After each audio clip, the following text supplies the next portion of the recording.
اور حضرت انس ہی فرماتے ہیں کہ میں جب چھوٹا تھا میری ماں نبی پاک صلی اللہ علیہ وسلم کی خدمت میں لے گئی اور کہا کہ یا رسول اللہ صلی اللہ علیہ وسلم یہ آپ کا چھوٹا سا خادم ہے، اس کے لیے دعا کریں۔ نبی پاک صلی اللہ علیہ وآلہ وسلم نے دعا فرمائی۔ کیا دعا فرمائی؟ اے اللہ انس کے مال میں اور اولاد میں برکت دے اور اس کو جنت میں داخل کرنا۔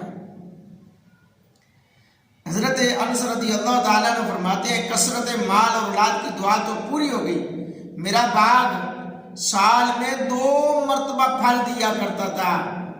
لوگوں کے پھل باغ میں سال میں 1 بار، اور میرے باغ کو اللہ نے یہ طاقت دی، دعائے مصطفیٰ دعا کرنا میرے بس میں تھی، میں نے تو بس دعا کر دی۔ وہ کیا دیں گے میں کیا لوں گا، نبی جانی دعا جانی۔ اللہ اکبر۔ حضرت انس رضی اللہ تعالیٰ نے فرماتی ہیں کہ لوگوں کا سال میں 1 بار پھل آتا، میرے سال میں 2 مرتبہ پھل آتا ہے۔